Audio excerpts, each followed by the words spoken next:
Praise the Lord, puji Tuhan. Welcome to the feast. This is the happiest place on earth. This is your place, this is your family, this is your home. Mungkin ada teman-teman semua atau ibu bapak yang baru pertama kali datang di tempat ini, boleh angkat tangannya? Ada? Hello brothers, hello sisters. Welcome. Mudah-mudahan kalian gak cuma enjoy sesinya, tapi kalian juga enjoy kekeluargaan yang ada di sini. Ini gak cuma komunitas orang-orang yang suci, di sini adalah komunitas orang-orang pendosa yang sama-sama mau nyari Tuhan, yang sama seperti kalian, yang hancur juga kayak kalian. Tapi di sini kita juga sama-sama mau menjadi rumah dan keluarga buat kalian. Amin. Amin. So, fams, bulan ini kita bicara soal bunda kita, Mother Mary. Minggu lalu, Brother Arnold dan Brother Reza sudah menceritakan satu karakter kalau kita mau menjadi pengikut Kristus, yaitu self-sacrifice. Bahwa mengikut Kristus gak akan jauh-jauh dari mengorbankan dirimu. Hari ini kita akan belajar lagi karakter ketiga nih, yang kita mau belajar dari Bunda Maria. Topik kita hari ini judulnya adalah Water into Wine. Everybody say Water into Wine. Dan kalau udah ngomong masalah Water into Wine, kayaknya udah pada tahu ya. Kira-kira lagi mau ngomongin keadaan apa, kejadian apa? Apa? Pernikahan di Kana. Udah pada tahu ya idenya. Tapi kita mau belajar lebih dalam lagi nih. But before we start, let's pray our favorite prayer. Dalam nama Bapa, Putra, dan Roh Kudus. Amin. Stretch your hand if you may. Today, I receive all of God's love for me. Today, I open myself to the abundance, overflowing abundance of God's universe. Today, I open myself to God's blessings, healings, and miracles. Today, I open myself to God's words so that I become more like Jesus every day. Today, I proclaim that I am God's beloved, I'm God's servant, I'm God's powerful champion, and because I'm blessed, I'm blessing the world. In Jesus' name, amen. Sing it to the world.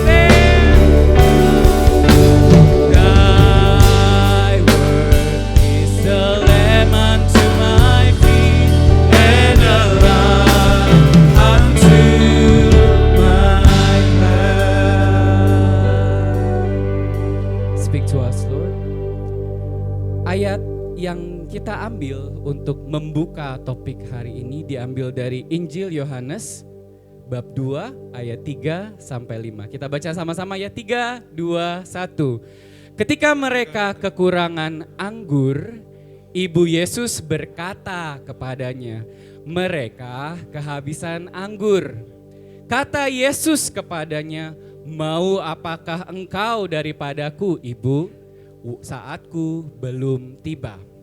Tetapi Ibu Yesus berkata kepada pelayan-pelayan, apa yang dikatakan kepadamu, buatlah itu. Ayat yang familiar ya, mungkin udah sering dibahas, udah dibaca berkali-kali. Saya jujur pertama kali sebelum menyiapkan materi ini, saya ngerasa topik ini itu kayak lagi ngasih tahu Bunda Maria itu yang kayak abis ditolak sama Tuhan Yesus. Setuju gak? Tuh Bunda Maria minta buat melakukan sesuatu nih. Dia tahu anaknya adalah Tuhan. Dan pada saat itu sebuah pernikahan itu dinilai dari this wine. Kalau sampai wine-nya habis, maka harkat martabat mereka yang menyelenggarakan acara itu akan hancur. Maka dari itu dia bilang sama Tuhan Yesus, anggurnya udah mau habis nih. Tapi Tuhan Yesus jawab apa? Saatku belum tiba. Nah saya ngerasanya kayak Bunda Maria, harusnya menggerutu kali ya. Tapi ternyata kita mau coba lihat ini statement yang terakhir. Bunda Maria gak ngejawab ke Yesus. Tapi Bunda Maria ngomong ke pelayan-pelayannya dan kata-katanya adalah, apa yang dikatakan kepadamu, buatlah itu. Ibu bapak teman-teman sekalian, pernah enggak ada doa yang kau minta kepada Tuhanmu, tapi kata Tuhanmu, saatku belum tiba. Mungkin itu sebuah posisi yang kau idam-idamkan, yang kau doakan, kau bawa dalam novena. Kau ingin sekali posisi itu karena dengan posisi itu kau rasa kau akan bisa memberkati lebih banyak orang. Tapi Tuhan jawab, saatku belum tiba. Mungkin sebuah kesembuhan yang kau doakan kepada ibumu. Karena ibumu menderita kanker. Tapi katanya Tuhan, saatku belum tiba. So, gimana respon kita? Sedih pasti. Kok kayak Tuhan gak jawab ya pertanyaan kita? Kok kayak Tuhan gak jawab nih doanya kita? Karena Tuhan gak ngejawab seperti apa yang kita pengen dijawab. Tapi malam hari ini kita mau belajar dari Bunda Maria. Dia gak ngeluh ke anaknya, tapi dia malah ngomong ke pelayan-pelayannya. Berasa gak pelayan-pelayannya sebenarnya kayak dia lagi ngomong sama kita? Apa kata-katanya? Apa yang dikatakan kepadamu, buatlah itu. Berapa banyak yang walaupun kalian ngerasa doanya gak dijawab, tapi tetap ngomong, ya Tuhan, rencanamu lebih baik daripada rencanaku. Ya Tuhan, mungkin gak ini jawabannya aku mau, tapi aku tahu jawabanmu yang sebenarnya aku perlu. Mungkin jawaban ini sebenarnya kalau bisa gak terjadi Tuhan. Tapi ya Tuhan, aku akan lakukan. Let it your will be done to me. So, mari Ibu Bapak, teman-teman semua, kita mau satukan hati kita. Kita mau belajar lebih mendalam lagi malam hari ini dan merenungkan ayat yang ini. Mari kita bersatu dalam doa. Allah Bapa di surga, ada banyak kejadian di dalam hidup kami yang kami gak tahu sebenarnya tujuannya apa. Ada banyak hal yang terjadi di dalam hidup kami yang kami rasa kayaknya kamu gak jawab nih apa yang kami minta. Tapi malam hari ini ya Bapa, kami mau percaya, kami mau memiliki iman seperti Bunda Maria, yang walaupun jawabannya mungkin gak seperti apa yang kita harapkan, kami mau melakukan apa yang kau perintahkan. Biar kami malam hari ini boleh belajar mengenai peristiwa miracles that will happen, will transform the water into wine. And that our faith will continue guide us through your plan, Father. Karena kami percaya bahwa rancanganmu, rancangan yang gak pernah mencelakakan, tapi rancangan yang menyejahterakan. Dan biarlah ya Bapa, segala firman yang kami dengarkan malam hari ini boleh menjadi penguat kami, mengubahkan kami menjadi semakin serupa dengan Engkau. Dan biarlah segala kemuliaan kepada Bapa dan Putra dan Roh Kudus, seperti pada permulaan, sekarang, selalu dan sepanjang segala abad. Amin. Thy word is a lamp unto my feet and a light unto my path. And without further ado, let us welcome our favorite preacher, Brother Julio.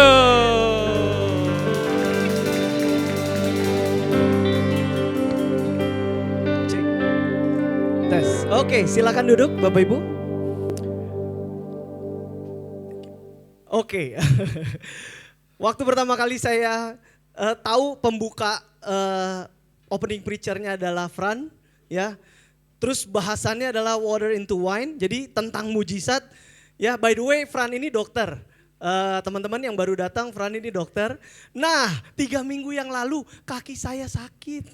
Kaki saya sakit, saya pergi ke dia. Begitu datang, diutak-utik, kakinya ditarik-tarik, pokoknya di segala macam. Terus pulang. Mujizat pertama adalah begitu pulang, gak bayar dokternya. Saya sampai, Fran, saya WhatsApp, jangan gitu dong, ntar gue berikutnya lagi mau datang ke lu gak enak nih gitu ya. Tapi itu mujizat pertama. Mujizat kedua, saya belum minum obatnya sembuh Bapak Ibu ya. Luar biasa Fran lu ya, gak minum obatnya aja sembuh ya. Oke, bercanda. Next, oke, gugup-gugup dikit ya. Oke Bapak Ibu. Oke. Nah, hari ini pembahasan kita tentang mujizat di Kana. Nah ini peristiwa yang penting banget. Kenapa? Karena ini peristiwa pertama kalinya Yesus bikin miracles. Pertama kalinya Yesus melayani di publik. Dan menariknya adalah kalau kita baca deh ya. Yuk boleh dibuka ayatnya. Nah memang gini, jadi kalau kita ngomongin dia gak langsung keluar. Ini menantang iman kita ya. Udah ding. Udah keluar ya. Oke, nah Yohanes 2 ayat 1 sampai 4, yuk kita baca bareng-bareng ya. Pada hari ketiga ada perkawinan di Kana yang di Galilea dan ibu Yesus ada di situ. Yesus dan murid-muridnya diundang juga ke perkawinan itu. Ketika mereka kekurangan anggur, ibu Yesus berkata kepadanya, mereka kehabisan anggur. Kata Yesus kepadanya, mau apakah engkau daripadaku ibu, saatku belum tiba. Nah menarik banget ya. Kenapa, pertanyaannya, kenapa Bunda Maria waktu dia datang ke pernikahan di Kana itu, terus dia lihat karena belas kasihnya dia peka banget, dia lihat bahwa ini kayaknya tuan rumah yang punya pesta mulai kehabisan anggur. Pertanyaannya, kenapa Maria datang ke Yesus? Kenapa Maria bilang sama Yesus, Yesus mereka kehabisan anggur. Ada yang tahu? Saya bayangin, Yesus itu kan waktu di pernikahan di Kana ini umurnya 30 tahun, betul ya? Jadi pertama kali dia mulai melayani umur 30 tahun. Maria itu sudah hidup bersama Yesus dari Yesus kecil sampai Yesus 30 tahun. Waktu ingat gak? Minggu lalu kita baca, waktu Yesus umur 12 tahun apa yang Yesus lakukan? Apa yang Yesus lakukan? Mereka waktu bareng-bareng ke Yerusalem gitu ya. Terus waktu pulang, Maria sama Yusuf pulang, Yesus ngapain Bapak Ibu? Yesus tinggal di bait Allah, dicari-cari selama 3 hari. Ya di 3 hari dicari-cari gak ketemu, begitu ketemu, tahu gak Yesus lagi ngapain? Yesus, Anda bayangin ya, Yesus anak umur 12 tahun, anak saya Shan itu baru mau umur 11 tahun. Jadi saya bayangin kira-kira lebih tua setahun dari Shan. Apa yang dia lakukan? Dia lagi ngajar di bait Allah. Ahli-ahli gereja, ahli-ahli Alkitab ngapain? Duduk dengerin anak 12 tahun ngomong. Is it a miracles? Halo? Miracles, bener gak? Miracles. Saya bayangin, ini ngayal-ngayal aja gitu ya. Kayaknya waktu Bunda Maria sama Yesus dari kecil, pasti selama hidupnya dia tuh mengalami banyak mujizat yang terjadi waktu dia besarin Yesus. Ya saya bayangin gini, dulu waktu saya kecil, papa saya cerita, kamu tuh tahu gak pernah jatuh dari lantai 2. Jadi pernah jatuh dari lantai 2 waktu kecil, kejebrak ke bawah, lagi pesta pernikahan. Dan miraclesnya saya gak kenapa-napa. Ya, nah saya bayangin, mungkin dari zaman kecil Yesus tuh sering banget bikin mujizat yang Maria selama hidupnya dia udah sering lihat gitu ya. Jadi Yesus jatuh dari mana, begitu panik disamperin, Yesusnya lagi nyengir gitu ya.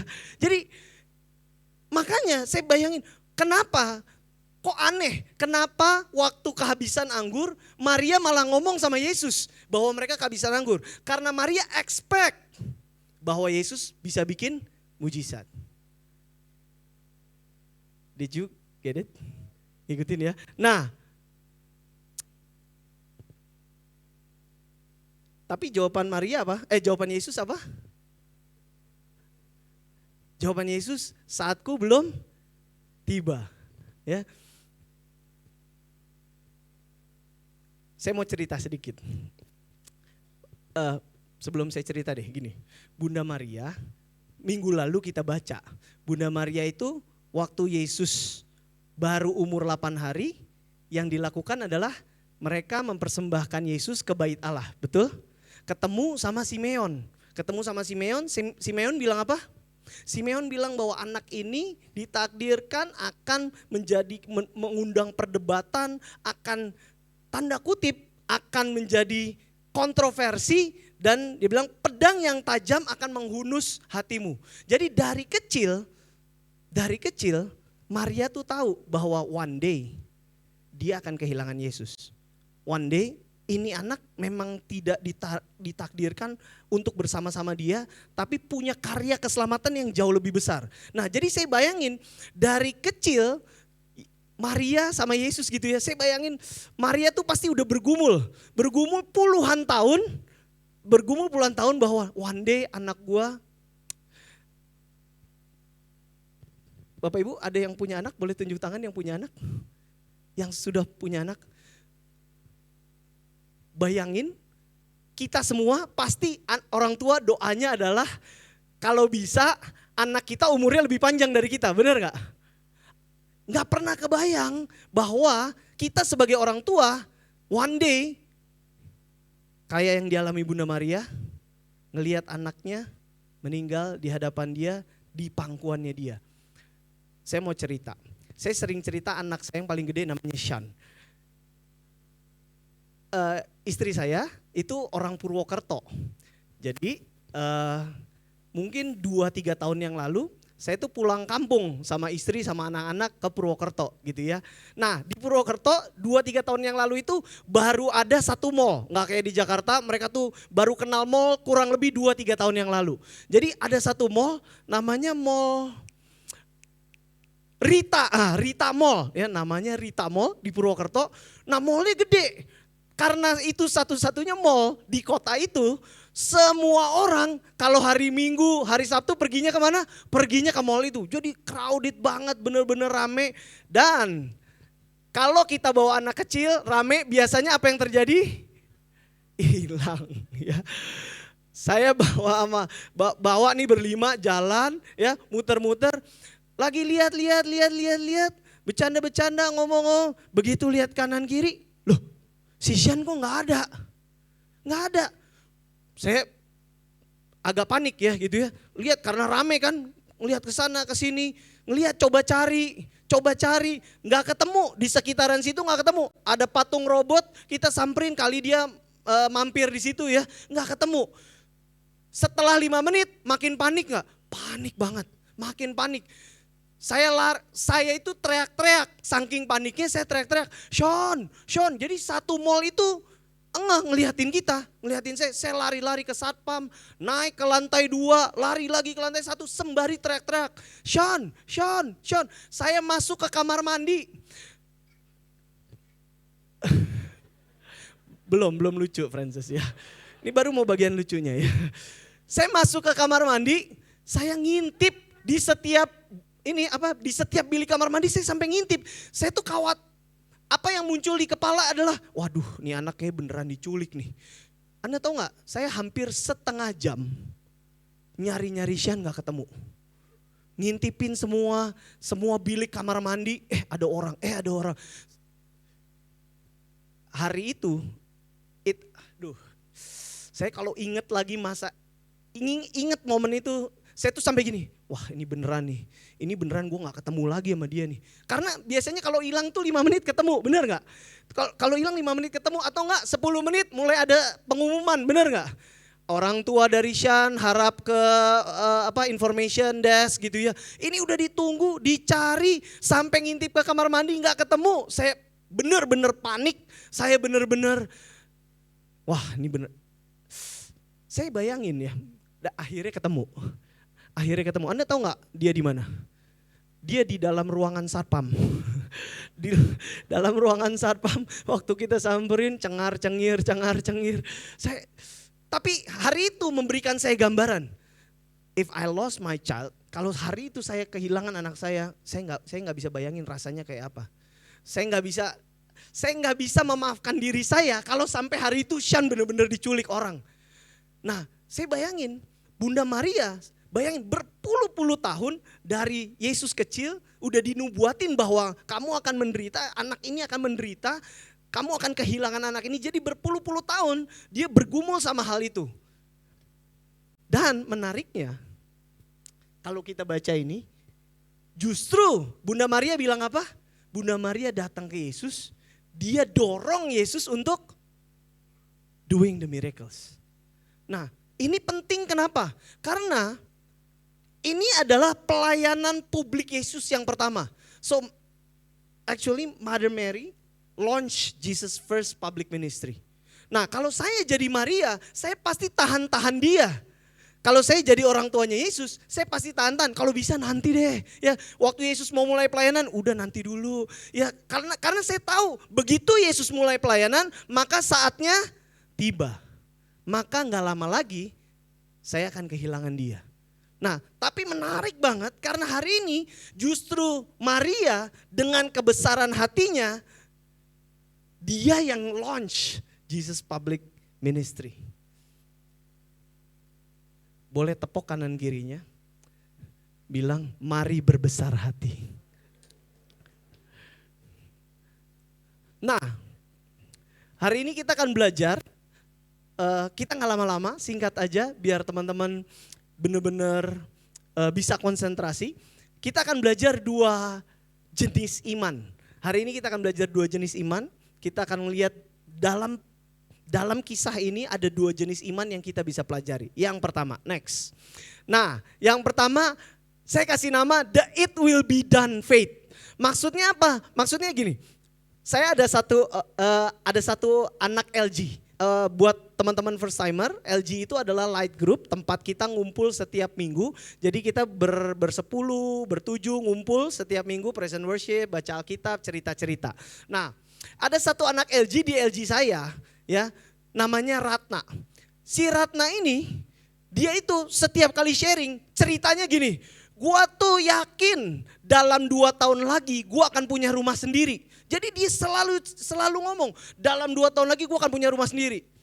Sekitar 2 bulan yang lalu ceritanya berkembang, dia bilang, gua mengimani dalam 2 tahun lagi gua akan punya 2 rumah. Wow.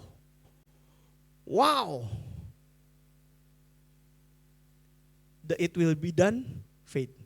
Pernah dengar gak orang-orang yang dalam situasi sulit, tapi dia bisa ngomong bahwa ini akan beres. Ini akan beres. Gue belum lihat situasinya sekarang, gue belum lihat jalan keluarnya sekarang, tapi aku yakin ini akan beres.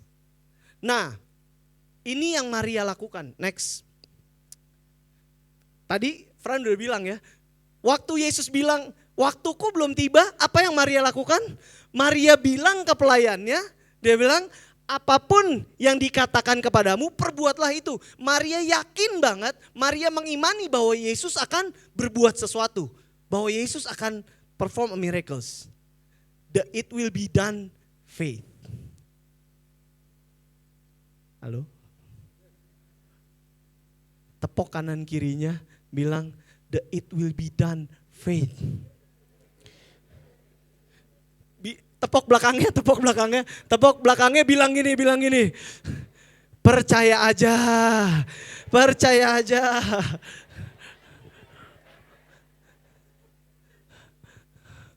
Wow, saya waktu baca ini saya bilang, wow, dahsyat banget gak sih?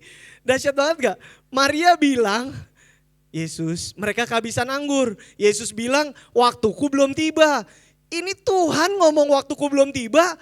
Maria bilang, apapun yang diperbuat, apapun yang dikatakan, perbuatlah itu. Itu iman, iya gak sih? Itu waktu baca, wow. Andaikan kita bisa punya iman seperti Maria, gak heran kenapa Maria punya tempat istimewa di gereja Katolik. Karena iman Maria yang membuat pelayanan Yesus pertama kali di launching. So saya percaya karya keselamatan Yesus itu bukan dimulai dari waktu Yesus disalib. Karya keselamatan Yesus sudah dimulai dari pertama kali Yesus perform the miracles. Dari dia masuk ke public ministry dan yang dorong siapa? Yang dorong Maria. Udah gitu selama berpuluh-puluh tahun dia mengalami, dia menggumuli bahwa dia takut dia akan kehilangan anaknya, dia malah launch public ministry-nya Yesus.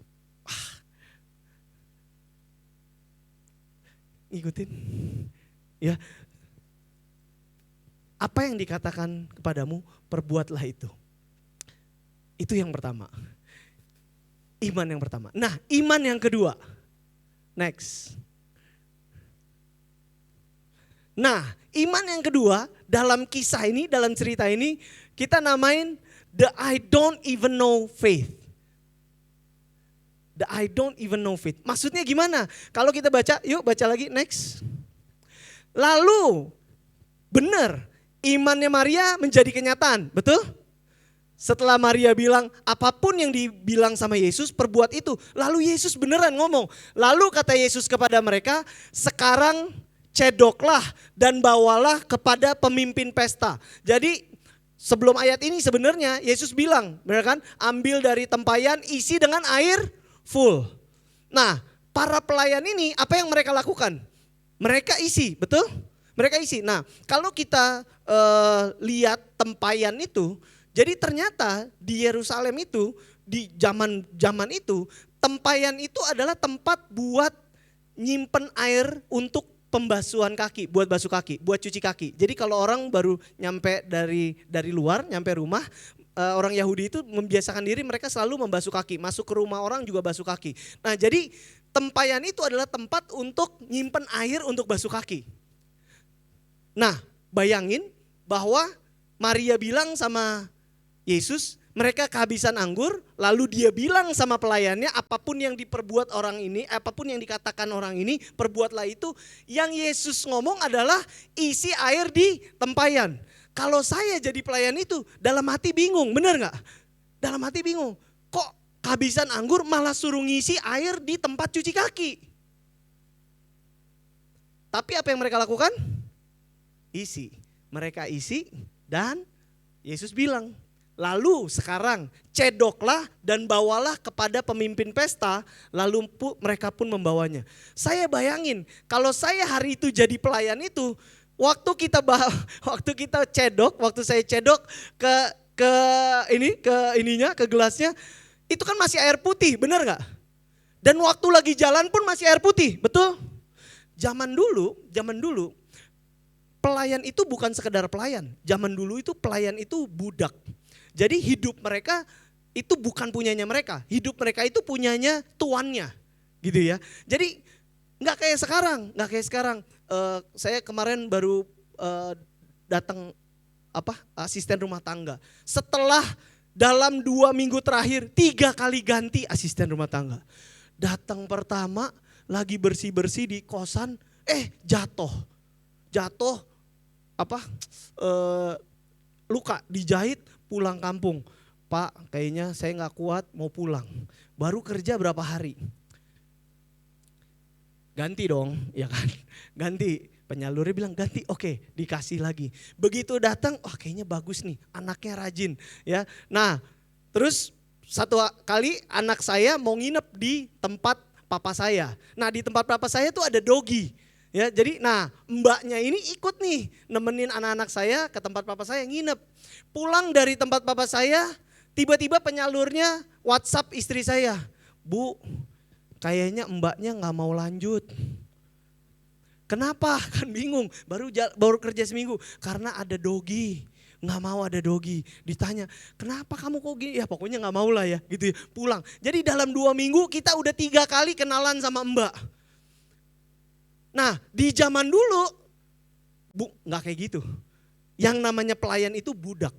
Yang namanya pelayan itu hidupnya bukan hidup dia, hidup tuannya. Nah, saya bayangin hari itu, waktu si pelayan itu nyendok, isinya air putih, waktu jalan menuju ke kepala pesta, masih air putih, benar nggak? Masih air putih. Dan bayangin, kalau dia kasih itu terus kepala pestanya bilang, kok lu ngapain ngasih air putih? Habis sudah. Did you get it? Jadi bayangin waktu dia lagi jalan, mungkin dia berdoa gitu ya. You better be right, Mother Mary. You better be right. Masih dilihat, masih putih juga. Dilihat, masih putih juga. Apa yang dia lakukan akhirnya? Kasih, betul? Waktu dikasih. Next. Waktu dikasih, setelah pemimpin pesta itu mengecap air yang telah menjadi anggur, right before, tepat sebelum dicicipin airnya jadi anggur. Dan ia tidak tahu dari mana datangnya, tapi pelayan-pelayan yang mencedok air itu mengetahuinya. So, sometimes ada orang-orang ekspresi imannya adalah it will be done faith. Gua mengimani bahwa ini akan terjadi. Gua mengimani ini akan selesai. Kalau hari ini ada yang merasa mungkin punya masalah keuangan, gua mengimani bahwa masalah keuangan gua akan selesai. Nah, tapi hari ini kita berkenalan juga sama jenis iman yang lain, yaitu the I don't even know. Jadi para pelayan itu bahkan nggak tahu, benar nggak? Dia nggak tahu bahwa kalau ini dibawa beneran ke pemimpin pesta, beneran akan jadi anggur. Tapi apa yang mereka lakukan? Mereka tetap bawa. The I don't even know. Ini dua-duanya iman. Halo? Dua-duanya iman. Dua-duanya membutuhkan iman. Waktu kita ngomong masalah A belum selesai, kita bilang pasti selesai, itu butuh iman. Tapi waktu kita nggak tahu hasil akhirnya apa, kita tetap jalan, itu juga iman. The it will be done faith, the I don't even know faith. Saya nggak tahu teman-teman apa yang sedang ada di dalam hidup Bapak Ibu semua, teman-teman semua. Saya nggak tahu apa yang Anda sedang alami. Mungkin Anda bisa pakai ekspresi iman, it will be done faith. Atau mungkin juga Anda bisa pakai ekspresi I don't even know, tapi tetap jalan. Walaupun saya nggak tahu, saya tetap jalan. That is faith. Walaupun sekarang nggak kelihatan, saya mengimani akan selesai. That is faith. Dua-duanya faith. Dan hari ini kita belajar nggak ada masalah. Nggak ada masalah. Kalau hari ini kamu seperti anak LG saya Ratna, dia mengimani dalam 2 tahun lagi dia akan punya 2 rumah. Atau sebaliknya, gue nggak tahu, gue pengen punya rumah tapi bahkan sampai hari ini tidak terlihat bibit sedikit pun untuk beli rumah. Tapi tetap berjalan, tapi tetap nyari-nyari, lihat-lihat rumah, ya. Duitnya belum ada, lihat-lihat aja dulu. That is also faith.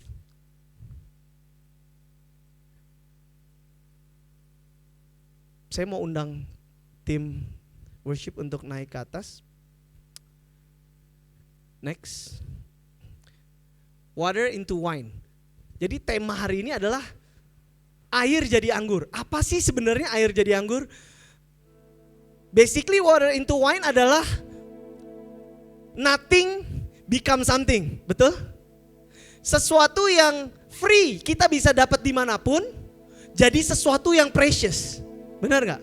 Jadi kisah ini mengajarkan, memperlihatkan kita bahwa karena iman seseorang, maka mujizat itu bisa terjadi. Dari air yang di tempat cucian kaki, jadi air yang diminum jadi sumber sukacita. Halo? Kalau hari ini ada di antara teman-teman, Bapak Ibu yang merasa kayaknya hidup gue kayak tadi deh. Kayaknya gue udah bikin dosa parah banget deh. Kayaknya hari ini gue lagi punya hubungan yang nggak bener deh. Sampai rasanya kayaknya kalau dianalogiin kira-kira kayak air di tempat cucian kaki. But remember, air dari tempat cucian kaki, kalau Tuhan mau, bisa jadi air sumber sukacita. Bisa jadi anggur sumber sukacita. Bisa jadi sesuatu yang precious. Nah, seringkali supaya water into wine harus ada situasi hampir habis. Tadi kita lihat situasi hampir habis, betul ya? Jadi kalau saya, siapa yang pernah menikah di sini? Yang sudah pernah menikah boleh tunjuk tangan. Oke. Ya maksudnya sedang menikah. Kok sudah pernah menikah? Yang sedang menikah, yang lagi pengen menikah, berharap-harap akan menikah, boleh tunjuk tangan. Nanti yang lagi berharap-harap mau menikah, waktu pesta pernikahan, percayalah, di pesta pernikahan itu kamu gak bisa ngapa-ngapain. Kamu cuman berdiri di depan, gak bisa ngapa-ngapain. Tanda kutip jadi pajangan. Jadi pajangan, salaman. Apapun yang terjadi di pesta itu You can't do nothing. Bener gak tuh bahasa Inggrisnya? Kamu gak bisa ngapa-ngapain. Kamu gak bisa ngapa-ngapain, betul? Saya bayangin itu yang punya pesta, dia kan tahu dong. Dia tahu, anggurnya hampir habis. But mereka gak bisa ngapa-ngapain, betul gak? Mereka cuma bisa duduk di situ, mereka gak bisa ngapa-ngapain. Dan hari itu, praise God, ada Bunda Maria dengan belas kasihnya dia. Bahkan dia rela melaunch Jesus Public Ministry even though Yesus bilang bahwa ini belum waktunya. Jadi basically Maria tanda kutip jeburin Yesus waktu Yesus bilang belum waktunya.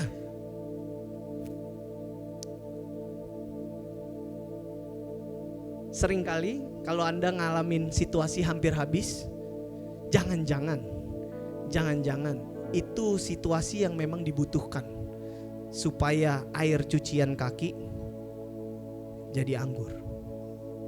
Kalau hari ini Anda merasa gue udah hampir habis nih, ini udah di titik darah penghabisan, duit tinggal, ini udah sekarat nih, ini benar-benar titik darah penghabisan. Remember, jangan-jangan situasi ini memang dibutuhkan supaya hidup kamu berubah dari air jadi anggur. Kalau hari ini ada di antara teman-teman Bapak Ibu yang merasa pernikahan Anda kayaknya disclose, hampir habis nih, hampir habis. Ini dikit lagi dia lakukan kesalahan lagi, gue nggak kuat nih, gue nggak kuat, gue tinggalin nih orang nih, hampir habis. But remember, situasi hampir habis, disitulah ada mujizat. Karena cuma di dalam situasi hampir habis, mujizat Tuhan bisa dinyatakan. Mungkin ada di antara kita single-single yang pengen nikah, pengen married dari umur 20-an. Sekarang 30-an. Sinyo. Nggak lama 40-an. Dan kamu ngerasa, Tuhan, disclose nih, hampir habis, hampir kering. But remember, karena cuma di dalam situasi hampir habislah kita menyerahkan kendalinya sama Tuhan. Karena di dalam situasi hampir habislah kita bilang sama Tuhan, I can do nothing, Lord. I can do nothing. I can do nothing. Dan di dalam situasi hampir habis, ketika gak ada, kayaknya udah tinggal dikit lagi, udah gak ada kekuatan lagi, disitulah Tuhan ngubah air jadi anggur. Hidup kita yang kita gak layak, kita banyak dosa, kita tuh banyak keterikan, tapi kalau Tuhan izinin ada situasi hampir habis, just believe. Mari kita belajar dari Maria, imannya Maria. Kita imanin, percaya bahwa situasi hampir habis ini justru akan menghasilkan anggur yang manis. Kalau kita baca, nggak ada ayatnya di sini. Tapi pemimpin pesta bilang apa? Pemimpin pesta setelah nyicipin anggurnya, dia bilang sama si mempelainya, biasanya orang tuh kasih anggur yang manis dulu, yang terbaik. Setelah orang mabuk baru dikasih anggur yang gak terlalu manis. Tapi pemimpin pesta bilang bahwa, kok lu aneh, anggur yang terbaik justru kamu keluarin terakhir. That is apa yang Tuhan mau bikin dalam hidup kita. Kalau rasanya hampir habis, karena Tuhan mau kasih, karena Tuhan mau ciptain anggur yang lebih manis lagi daripada anggur yang sebelumnya. Sekali lagi aku gak tahu Bapak Ibu teman-teman, Anda datang ke sini dengan apa? Anda datang ke sini dengan pergumulan apa? Dengan beban apa? Dengan keterikatan apa? Dengan dosa apa? Mungkin udah rasanya hampir habis. Ada orang tua mungkin yang punya anak, yang mungkin anaknya mulai teenagers, terus kayaknya hampir habis kesabaran. Saya kalau bayangin saya jadi papa mama saya, kayaknya bertahun-tahun papa mama saya mengalami situasi hampir habis tuh ya. Hampir habis kesabaran ya, ngurusin orang kayak begini, ngurusin anak kayak begini ya. Saya berdoa, Shan jangan sampai jadi kayak papi ya. Kalau ada di antara kalian yang kayaknya hampir habis kesabaran, hampir habis, nggak bisa kebayang lagi gimana cara gua nih jagain anak ini, gimana cara gua mendidik anak ini. Percayalah, hampir habis itu tanda bahwa mujizat akan datang. Anggur yang manis akan datang. Gak apa-apa, boleh tepuk tangan. Saya mau undang teman-teman untuk bangkit berdiri. Kita akan nyanyi satu lagu. Lagu ini liriknya simple banget. Teman-teman merem aja, nggak usah lihat lirik di layar. Liriknya simple, cuman Aku berserah. Susah ya. Aku berserah pada Yesus Juru Selamat. Aku berserah. Just close your eyes. Nikmatin ngomong pribadi sama Tuhan. Saya percaya hari ini Tuhan mau ngomong sesuatu sama Anda. Dia mau ngomong sesuatu yang penting di hati Anda. Just give it all. Serahin aja sama Tuhan. Serahin sama Yesus.